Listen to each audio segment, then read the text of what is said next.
Welcome, everyone, to another deep dive. Today we're heading way up north in Bangladesh, to Panchagarh. It's often called, the land where Bangladesh begins. And our mission, as always, is to really dig into the sources you sent, pull out the key stuff, and, well, uncover the story of this pretty unique place. Yeah, Panchgarh is definitely not what many people picture when they think of Bangladesh. Right. You probably imagine flat floodplains, but here you get these rolling tea gardens, a terrain that's subtly different. It's the surprising mix geographically and culturally. One thing in the sources really jumped out at me. It said Panchgarh is the only place in Bangladesh where you can actually see the Himalayas on, clear winter days. Mm. That just, wow, how does it even work in Bangladesh? It's a fascinating bit of geography, really. Panchgarh sits on this relatively flat plain, Okay. and crucially, there's nothing really blocking the view north. No major hills between it and the eastern Himalayas, specifically Kanchenjunga. So on those really crisp, clear winter mornings, when the air is less hazy, the visibility is just incredible. You get that amazing view. It's quite something. That makes sense. No obstructions. Yeah. It definitely makes you rethink the typical image of the country's landscape. So, okay, beyond that incredible view, what else makes its geography special? The sources mention something about its name. Absolutely. The name Panchagarh is a clue. It translates roughly to five forts, or maybe more commonly understood now as relating to five rivers. Five rivers, okay. Yeah, rivers like the Karotoa, Mahananda, Tangon, they really shape the region, its fertility. And like we said, unlike most of the flat delta, Panchagarh has this slightly higher sort of undulating ground. Right. Not mountains, but not totally flat either. Exactly. And that difference, it affects, well, everything. Agriculture, the local climate, you name it. That's really interesting how the name and the land are so connected. So how does all this unique geography feed into its history, its culture, the lives of people there now?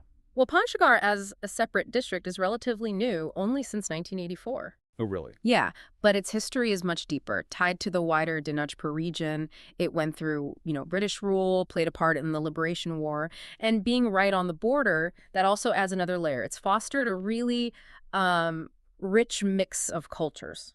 So it's a blend, not just in the land, but in the people, too. Precisely. You have the majority Bengali culture, of course, but also indigenous communities like the Santals and Orans. Oh, interesting. They have their own distinct languages, traditions, festivals. It adds this real vibrancy. And you see a lot of harmony between different faiths. Muslims, Hindus, Christians often celebrating community events together. It feels genuinely cooperative. That's great to hear. So with this unique geography, this cultural mix, how does Panchagarh use these assets? Economically, I mean. Well, tourism is one angle. There's the Banglabanda Zero Point right on the India border. It's a hub for trade, but also attracts visitors. Okay. And then there's Tutulia, which is famous for those Kanchenjunga views we talked about. But Tutulia is also key because of tea. Ah, yes, the tea. That was another standout point in the sources. Something about it being the first flatland tea area in Bangladesh. Why is that a big deal? It's huge, actually, because tea usually needs hills, right, for drainage, the specific climate. Right, like in Sylhet or Chittagong hill tracts. Exactly.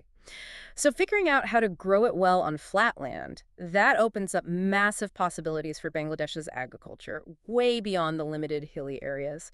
Plus, flatland makes things like mechanized harvesting easier, more efficient, potentially more scalable.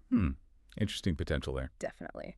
And beyond tea, there's significant trade with India via the Banglabanda land port. And of course, staple crops like rice, maize, jute are still very important. So we've really covered a lot here about Panchagarh. It's this incredible combination, the five rivers, the unusual terrain, those pioneering flatland tea gardens, and of course that mind-blowing Himalayan view. Yeah. It really is a place of, well, unexpected beauty and history. It really is. And Panchagarh's story, I think, tells us something bigger, how places we might overlook, seemingly small spots on the map, can hold such significant insights. Yeah. Geographically, culturally, they can challenge our whole perception of a region. Yeah, it absolutely makes you think, doesn't it? What other places are out there, kind of hidden gems, holding surprising secrets that could completely change how you see a country or even just a landscape? Definitely something to ponder until our next deep dive.